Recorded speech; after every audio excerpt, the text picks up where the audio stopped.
It was a quiet town at the edge of Hi nowhere, there. Would you the like kind a of taste place where people Caroline's knew every special berry face and every pie? sound that echoed through the streets.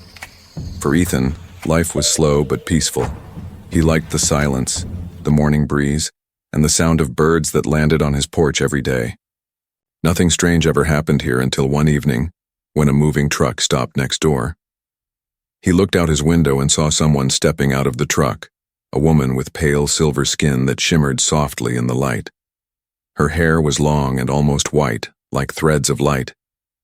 She moved with strange grace, not like any person Ethan had ever seen. For a moment he thought she might be a model or someone from a movie, but something in the air felt heavy, like the world itself was holding its breath. The next morning, he saw her again, standing in her yard watching the sunrise. She was tall, elegant, and still as stone. When Ethan waved, she turned her head slowly, her glowing eyes shifting from silver to blue. She smiled, but the smile didn't reach her eyes. It was beautiful and cold at the same time.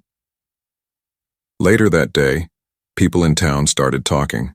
The new neighbor didn't come from any nearby city, and no one had seen her by the old Miller house. Someone said she moved in at night. Others said they saw strange lights in her windows before she arrived.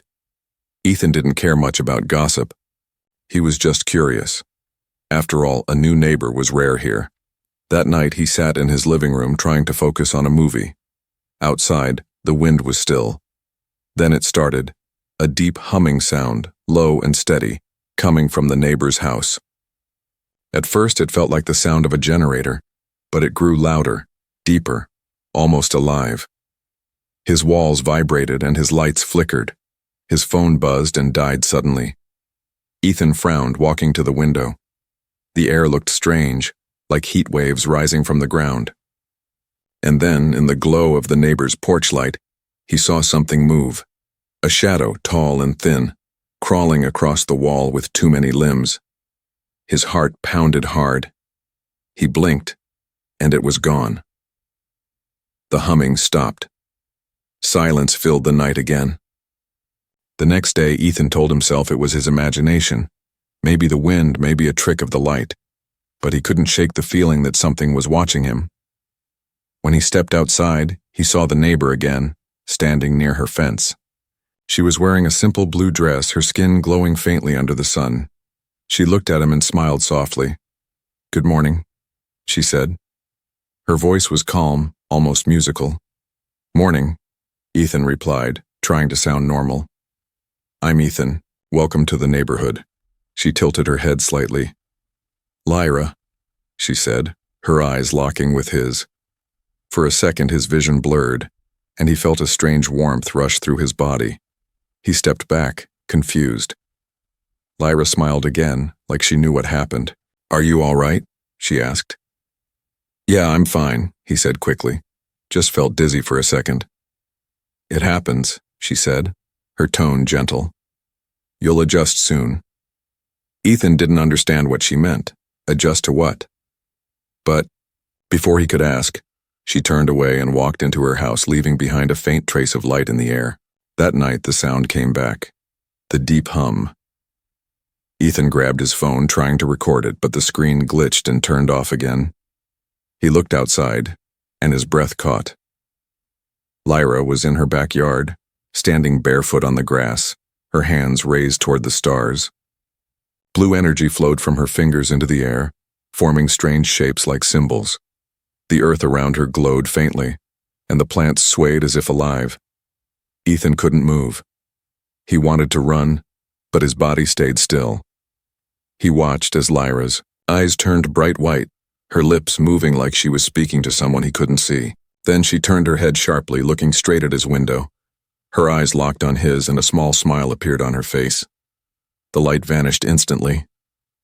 The humming stopped. The air went silent again. Ethan stumbled back, breathing fast. His mind tried to find logic. Maybe she was experimenting with some kind of tech, maybe she worked for a research company. But no human technology made the sky move like that. He didn't sleep that night. Every few minutes, he heard faint whispers, a voice calling his name softly. Once he opened his eyes and saw light under his door. shifting like waves of energy. When he stepped closer, it disappeared. Morning came, and everything looked normal again. Birds sang, the sun rose, and Lyra was watering her garden like nothing happened. When Ethan waved at her, she smiled and said, "I hope you slept well." Her tone sounded playful, almost knowing. Ethan forced a smile back, though inside he felt uneasy. There was something about her that made the world around her feel wrong, like reality bent slightly when she was near. He told himself it was just stress, maybe lack of sleep, but deep down he felt it. Something was changing next door, something not human, and somehow it was already pulling him in. Days passed, but Ethan couldn't forget the night he saw Lyra under the stars. The memory stayed in his mind like a dream he couldn't wake from. Every time he closed his eyes, he saw her face glowing with that strange light. He tried to convince himself it was imagination, yet deep inside, he knew it wasn't. The next morning, Ethan saw her again at the fence. She was wearing a long silver coat, her hair shining in the sunlight like liquid metal. When she smiled, it felt calm and dangerous at the same time. "You look tired," she said softly. "Didn't sleep well?" Ethan replied, rubbing his neck. "Strange noises at night." Lyra tilted her head as if thinking about something. "You heard the pulse," she said. "It happens when the cycle begins." "What cycle?" Ethan asked. She looked into his eyes for a long moment before replying. "My people call it the mating season. The energy that keeps our kind alive grows unstable. We must connect with a compatible source to survive. Sometimes that source is human." Ethan gave a nervous laugh. "You're joking, right?"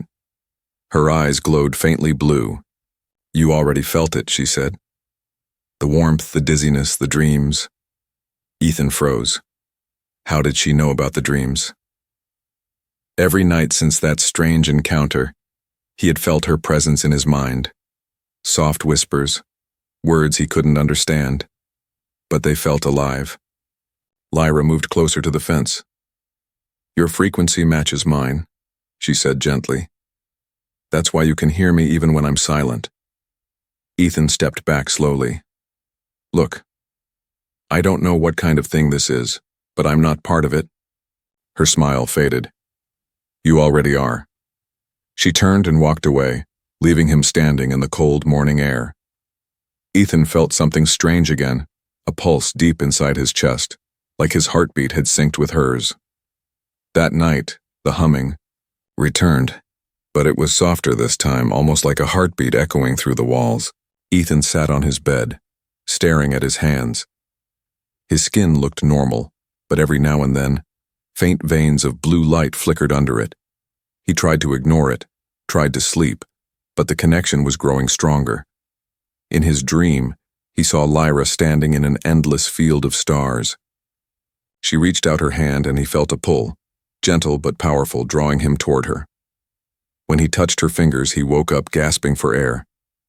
His heart raced, and his room smelled faintly of ozone, like after a lightning strike. The next day, Ethan went to her house determined to end whatever was happening. He knocked on her door, but it opened before he touched it. Inside, the air felt different, heavier, filled with quiet energy. The walls shimmered faintly like they were breathing. Lyra stood in the center of the room, surrounded by floating lights that pulsed with her heartbeat. "You came," she said softly. "I came to tell you to stop whatever you're doing," Ethan said firmly.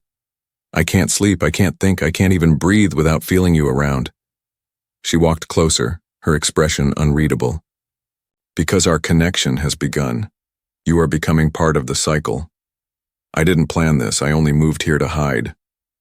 "Hide from what?" Ethan asked. Lyra looked toward the ceiling as if listening to something far away. "From them," she whispered. "From my own kind. They will come when the energy rises. They can feel it now." Ethan didn't know what to say. Every word she spoke felt unreal, yet every instinct told him it was true. She took his hand slowly, and the moment their skin touched, energy rushed through him. The room flickered like lightning, and for a second he saw everything. Stars, burning worlds, and strange beings moving through light. He pulled his hand back, gasping. "What did you do to me?" he said. "I showed you what we are," she replied softly. "Now you understand why you can't escape. The connection cannot be broken." Ethan stumbled out of her house, his mind spinning. When he reached home, he looked in the mirror. His reflection was pale, his eyes glowing faintly blue. He splashed water on his face, trying to steady his breath, but deep inside he felt it, the rhythm of two hearts beating as one. Somewhere next door, Lyra whispered his name again, and the lights in his house flickered like they were answering her call. The connection was no longer invisible. It was alive, and it had already chosen him. Ethan woke before dawn, his body trembling with cold sweat. He had dreamed again, but this time it felt too real. In his dream, he had stood beneath a burning sky while blue light poured from his hands. When he looked down, his veins glowed like thin rivers of light. He tried to shake off the image, but the glow was still faintly there, pulsing beneath his skin. He turned on the sink and splashed water on his face. The water shimmered briefly, forming ripples that moved without his touch. His reflection flickered like static, and for a moment another face looked back at him. It was his, but not human anymore. Ethan stepped back, breathing fast. He picked up his phone, but the screen glitched, showing flashes of symbols he didn't understand. When he tried to call someone, the signal died. The same low hum returned from next door, steady and calm, like a heartbeat waiting for him to respond. He looked through his window and saw Lyra standing in her yard again. Her body was glowing faintly under the early light. She didn't move, but Ethan felt her watching him. He couldn't tell if she was inside his mind or outside. Later that morning, when he stepped outside, the air felt thicker, warmer than usual. The trees shimmered slightly, and even the birds seemed quieter. Everything around him looked normal, but not quite real. As he walked toward the fence, Lyra spoke without turning her head. "You're changing," she said softly. "I'm not," Ethan replied, though even his voice sounded strange to him. "You can deny it," she said, "but your body has already begun to adapt. You feel the pulse inside you because it's no longer only yours." Ethan wanted to shout at her, to demand she stop whatever she had done, but part of him couldn't. Every time he looked into her glowing eyes, his anger melted into confusion. It was like something in his mind whispered that she wasn't the enemy, that this was meant to happen. "I don't want this," he said quietly. Lyra looked sad for the first time. "Neither did I. But our kind cannot control the bond once it begins. It seeks balance, Ethan repeated. "You mean it's killing me?" "It's remaking you," she replied, her voice trembling. "If you fight it, it will destroy you. If you accept it, you will become more than you are." Ethan backed away, shaking his head. "I just want my life back." "You can't go back," she said. "The link is alive now. It will keep growing until the cycle ends." That night, Ethan sat alone in the dark, his heartbeat echoing louder than usual. Every few seconds, his lights flickered in rhythm with it. When he closed his eyes, he could see flashes of Lyra's memories, alien cities floating in the sky, oceans that glowed under twin moons, creatures that moved through air like water. Each vision felt too real to be a dream. He ran to the mirror again, hoping the reflection was normal, but now his pupils were glowing faintly blue. He turned off the lights, yet his reflection still shone in the dark. The air vibrated around him like a living thing. Suddenly, his phone buzzed to life. On the screen, a message appeared with no number attached. It read, "They have detected the bond. They are coming." Ethan's hands shook. He looked outside and saw the sky flicker just for a second, as if something huge had moved behind the clouds. The hum grew louder, stronger, deeper, vibrating through the ground. He rushed outside and saw Lyra waiting in her yard. "What's happening?" he shouted. "They found me," she said. "My people can sense the energy when the bond reaches its peak. They'll come to retrieve it." "To retrieve me? And me?" Ethan asked. Lyra looked at him with sorrow. "They'll take you too. You're part of the cycle now." The ground shook lightly under their feet, and a faint blue mist began to rise from the soil. Lyra reached out her hand. "Ethan, if you trust me, stay close. I can protect you until it passes." Ethan hesitated, then slowly took her hand. The moment their skin touched, light exploded around them. The world disappeared, replaced by silence and endless blue. For a heartbeat, he felt weightless, surrounded by a strange warmth that felt both alien and familiar. Then everything snapped back. He stood in his yard again, gasping for breath, while Lyra looked at him with calm eyes. "The bond is stronger now," she said softly. "And this is only the beginning." Ethan stared at her, his hand still glowing faintly. He didn't know whether to fear her or himself anymore. The connection between them pulsed once more, deep and alive, as the night grew darker and the stars began to move. The nights in the small town were no longer quiet. The air carried a faint hum that never truly stopped, like the world had developed a pulse of its own. People began complaining about flickering lights and strange static on their televisions, but no one could explain why. Only Ethan knew the truth, and he was running out of time to hide it. His body was changing faster now. Every morning he woke up weaker, but his senses were sharper. He could hear the electricity moving in the wires, could feel the vibration of every sound around him. Sometimes he caught glimpses of things that weren't there, threads of light connecting everything, like invisible veins across the air. Lyra stayed mostly inside her house, the glow from her windows brighter each night. It wasn't the soft golden light of a lamp, it was alive and pulsing. Ethan knew she was preparing for something. One evening he gathered the courage to confront her again. The sun was setting behind the hills, painting the sky red and orange. He walked across the yard, his chest heavy, and knocked on her door. It opened slowly without her touching it. She stood inside, wearing a flowing white robe that shimmered faintly with blue patterns that moved like liquid. Her eyes glowed brighter than ever. "You shouldn't be here," she said softly. "I need answers," Ethan replied. "You said the bond is growing. What happens when it completes?" Lyra looked at him for a long moment before answering. "When the season reaches its peak, the connection becomes permanent. You will stop being human and I will stop being alone." Her words sent a chill down his spine. "You mean I'll become one of you?" "Not exactly," she said. "Something new. A bridge between our species." Ethan stepped closer, his voice shaking. "And if I refuse?" Her expression changed to sorrow. "You can't refuse. The energy has already chosen. Fighting it will only destroy you." The hum around them grew stronger, vibrating through the floor. The walls of her house shimmered as if they were made of light instead of wood. Ethan felt dizzy again, the room spinning slowly. "Lyra, please," he said. "There has to be a way to stop it." She moved toward him, her hand reaching for his chest. "I can slow it down but not end it." When her palm touched him, the world blurred. His vision filled with stars and burning colors. He saw flashes of her world.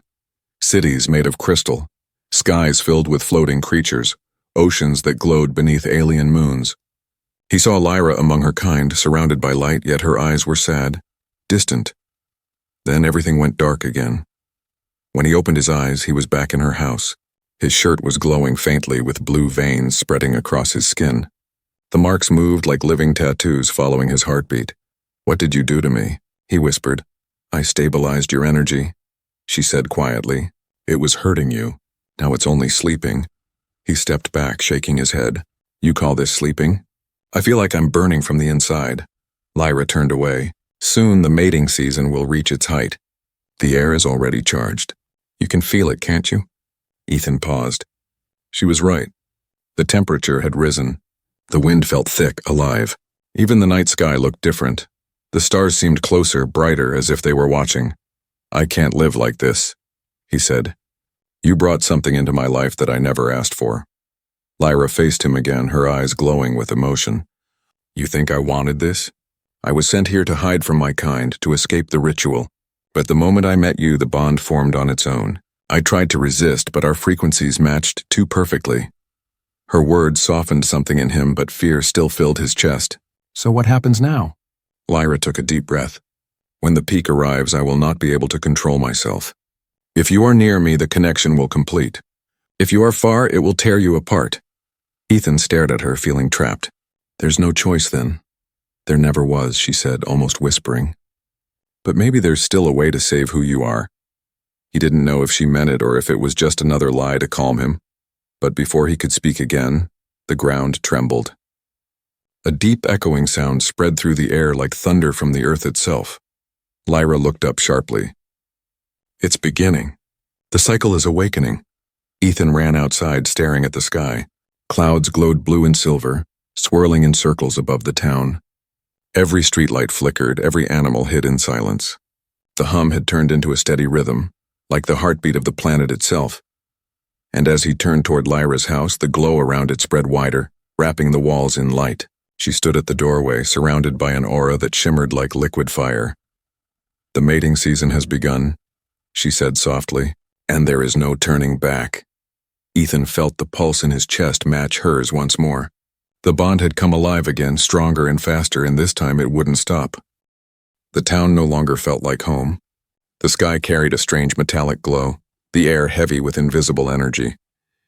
People whispered about power surges and lost time, but Ethan knew this wasn't something humans could fix.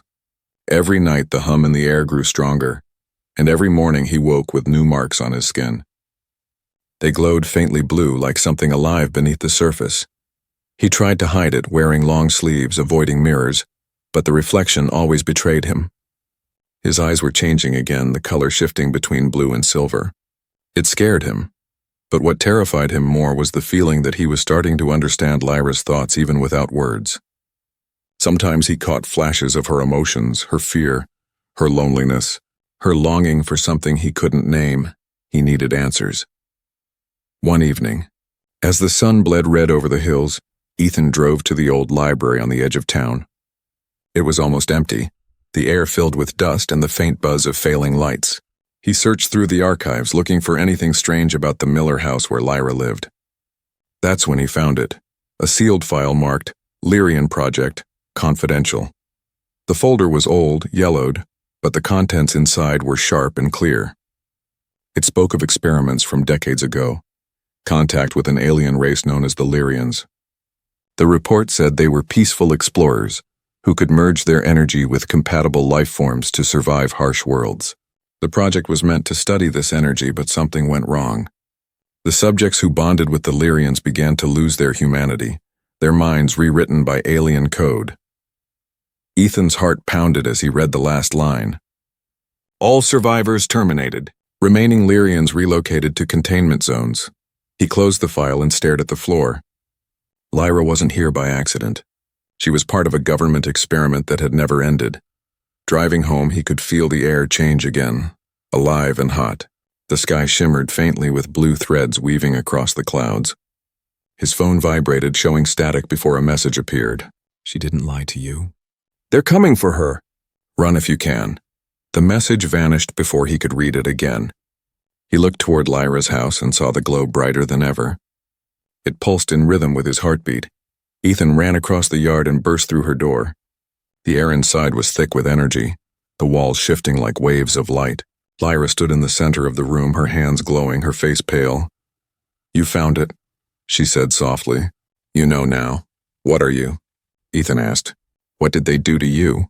"I was created," she said, her voice trembling. "A hybrid born from their experiments. They wanted to use our energy to evolve themselves, but it changed us instead. When the mating season begins, our energy looks for balance. That's how it binds. You weren't supposed to be part of it." Ethan stared at her. "Then break it. Please, there has to be a way." Lyra shook her head slowly. "The bond isn't only inside us anymore. It's spreading. The field around us is growing stronger. That's why the town feels wrong. My energy is merging with yours and feeding into everything around us." He looked around, and for the first time he noticed it.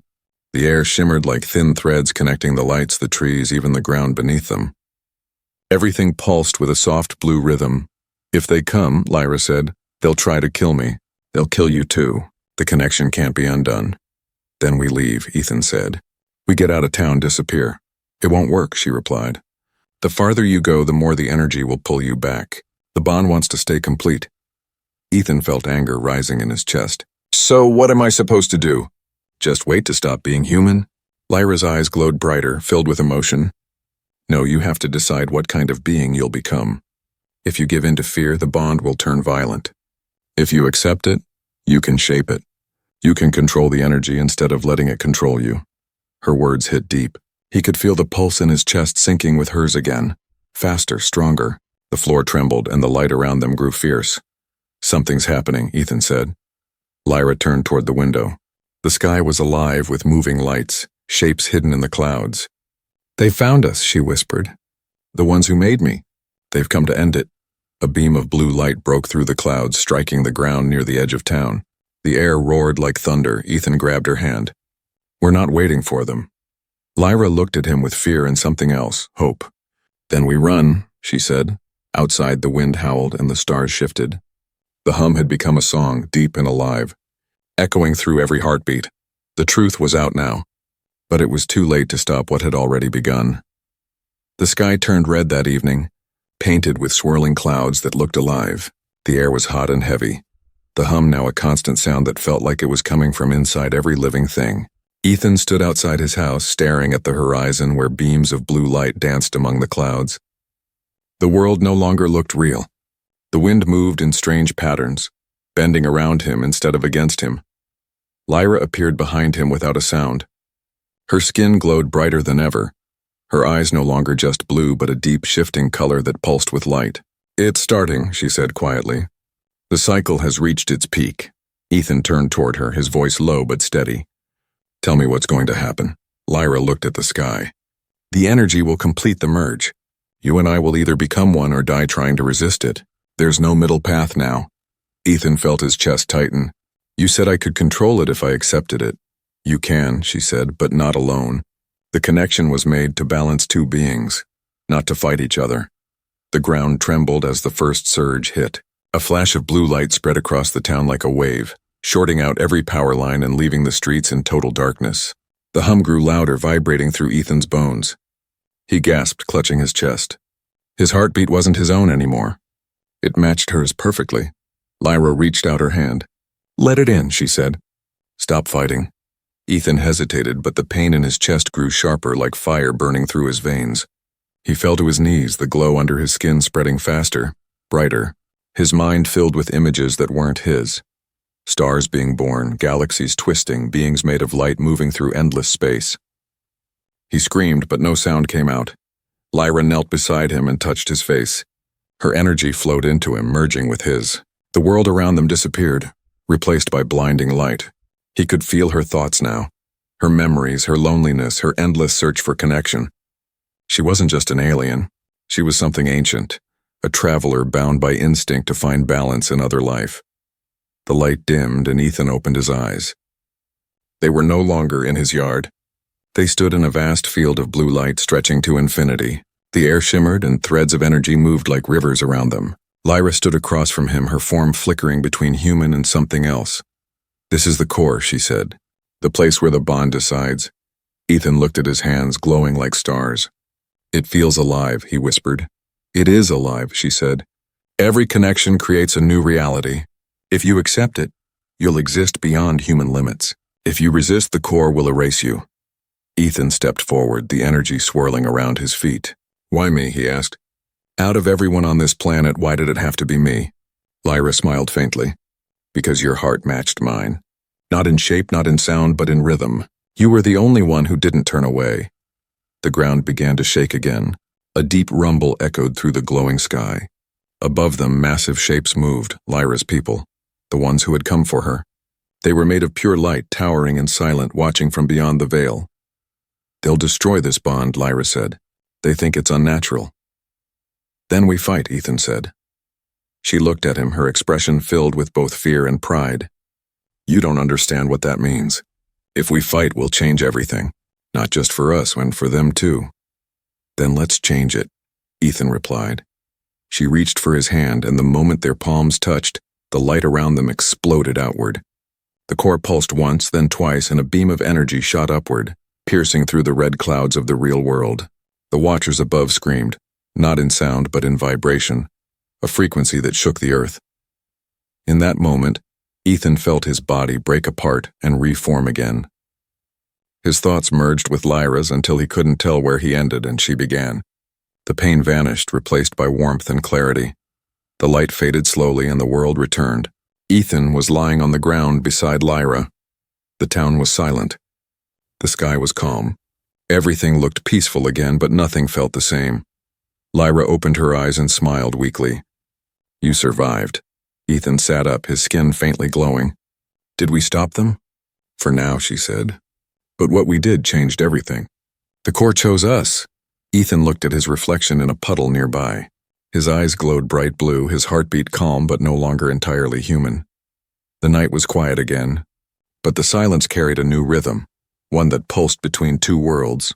The transformation was complete, but it was only the beginning of something neither of them could control.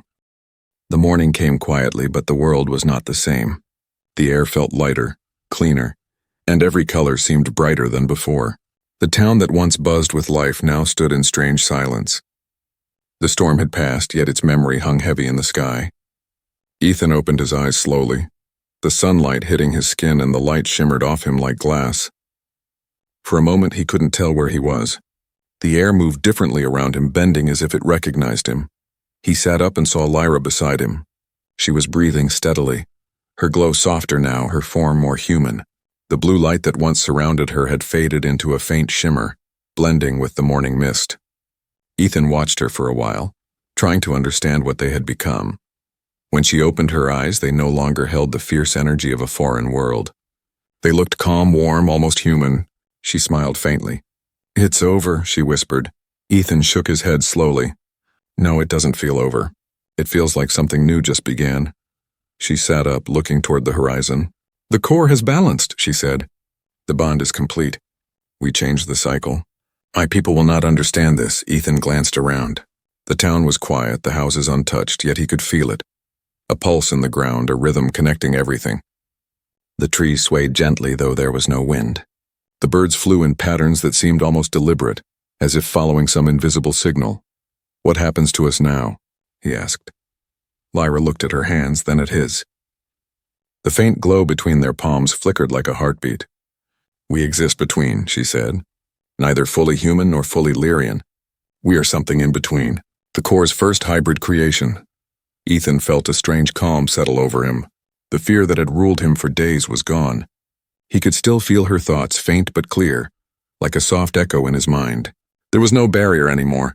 She was part of him, and he was part of her. They stood and began walking toward the town. Everything looked normal, but people were missing. The streets were empty, the silence too perfect. Ethan called out once, his voice echoing far. No one answered. Lyra touched his shoulder. "Some may not have survived the surge," she said softly. "Others might not remember any of it. The energy rewrote time for those untouched." Ethan looked toward the sky.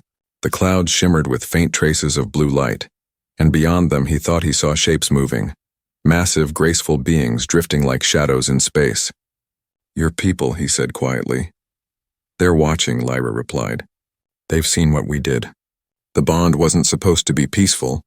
It was meant to destroy the host once complete. But we changed it. We made it work. Will they come for you?" Ethan asked. Lyra's gaze was distant. "Maybe, or maybe they'll learn. They feared emotion, but that's what kept me alive. What kept us alive." As they walked through the empty town, strange signs began to appear. Flowers bloomed in unnatural colors. Cracks in the road glowed faintly blue. Even the air had a scent of new life. It felt like the planet itself had taken a deep breath. They reached Ethan's house, but it didn't feel like his anymore. The walls carried faint patterns of light, and the air inside hummed softly. He looked around and said quietly, "We can't stay here." Lyra nodded. "The bond draws energy. If we remain, the town will never rest. We have to go where the core first touched the earth." "And where is that?" he asked. She pointed toward the mountains in the distance. "There, where the first Lyrian ship landed long ago. The energy there can contain us." Ethan looked at her, then at the rising sun.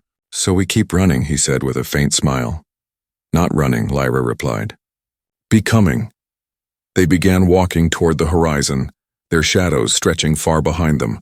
The light around them moved like a living thing, following their steps.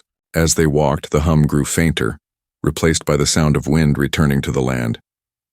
Before they disappeared into the distance, Ethan turned for one last look at the town. A new couple was standing near the old Miller house, smiling politely at each other. For a moment, he thought he saw a familiar glow in their eyes. He watched silently as the door closed behind them. Lyra looked back too and whispered, "The core never ends. It only begins again." Ethan took her hand, and they kept walking as the morning sun rose higher, painting the world gold. The air shimmered one last time, and their forms faded into the light. The town returned to stillness, peaceful but not empty. Somewhere beneath its quiet streets, the pulse of a new life beat steadily, waiting for the next awakening. The dawn had come, and with it, the beginning of another cycle, one that no human, no alien could ever stop again.